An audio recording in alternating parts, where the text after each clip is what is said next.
अपनात्माओं, ये क्या क्या इनका विधान है ये थोड़ा सुनाता हूं आपको। ये पारखी नहीं मानते कि कोई लोक है, सतलोक है, अमरलोक है, अगमलोक है। पारखी नहीं मानते। ये कबीर साहब को एक जीव मानते हैं, मानव मानते हैं। जब कबीर साहब भी जीव और अभिलाष दास भी जीव, फिर कबीर साहब को सतगुरु और परमात्मा वो क्यों मान लिया है ना जीव। अब अभिलाष दास जी करके दिखाओ रचना कबीर साहब वाली, फिर उस कबीर साहब का सारा क्यों लिया अगर वो जीव ही थे तो। अपनात्मा जैसे आत्मा और परमात्मा, राजा और प्रजा दोनों एक जैसे ही शकल होती है। राजा भी मनुष्य ही होता है लेकिन उसकी सामर्थ्य में अंतर होता है। तो जैसे आदरणीय गरीबदास साहिब जी को परमात्मा मिले, आदरणीय नानक साहिब जी को मिले, आदरणीय धर्मदास साहिब जी को परमात्मा कबीर जी मिले, आदरणीय दादू साहिब जी को मिले, आदरणीय मलुकदास साहिब जी को मिले, आदरणीय गीसादास साहिब जी को मिले। उन सभी ने उस परमात्मा की महिमा का गुणगान किया, आंखों देखा सतलोक और सचखंड बताया। गरीबदास साहिब जी को परमात्मा सचखंड लेकर गए, वहां की सारी सतीति दिखाकर वापस छोड़ा, तब कहा था अनंत कोट ब्रह्मांड का एक रति नहीं भारे, सतगुरु पुरुष कबीर हैं ये कुल के सिरजनहारे।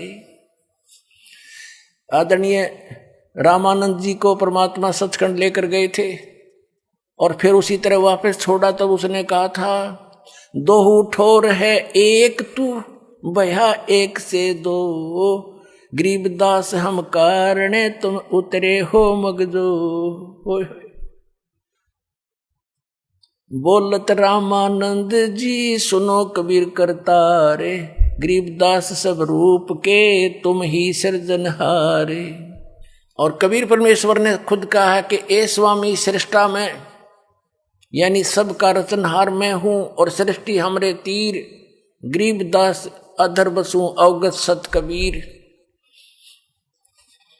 और फिर परमात्मा ने कहा कि सुन रामानंद राम हम, यानी राम माने परमात्मा, हम हैं। और जिन भी महापुरुषों ने परमात्मा को देखा, उनके दर्शन किए, उन्होंने स्पष्ट किया है कि हम सुल्तानी नानक तारे दादू को उपदेश दिया, जात जुलाहा वेद न पाया वो काशी माहे कबीर हुआ। आदरणीय नानक साहिब जी ने कहा है कि फाई सुरत मुल्की वेश ए ठगवाड़ा ठगी देश, खरा सियाणा बोता बार। ये धानक रूप रहा करतार। करतार माने सबका रचने वाला, सबका स्वामी। कबीर बीजक को ये सत्य मानते हैं, कबीर बीजक में ही ये अड़ंगा कर रहे हैं। परमात्मा कहते हैं कि राम नाम की आस, परमात्मा के नाम की भक्ति होती है। और ये कहते हैं नाम नूम कोई जाप करने का नहीं होता, केवल ध्यान लगाओ, ये पारखी कहते हैं। और परमात्मा कहते हैं कबीर साहब राम नाम रटते रहो, राम नाम रटते रहो, जब तक घट में श्वास प्राण, और कदे तो दीन दयाल के है भनक पड़ेगी कान। और यही गीता जी बताती है 8वें अध्याय के 13वें श्लोक में, ओम इति एकाक्षरम ब्रह्म विवहारण माम अनुस्मरण ये प्रयाति तदन देहम सयाति परमाम गतिम। अब गीता ज्ञानदाता कहता है कि मेरा एक वो मंत्र है मुझ ब्रह्म का, नथिंग एल्स, और इसका अंतिम सांस तक उच्चारण करता हुआ अंतिम श्वास तक शरीर छोड़ने तक सिमरण करता हुआ जाता है सयाति परमाम गति। वो ओम से मिलने वाली परम गति को प्राप्त होता है।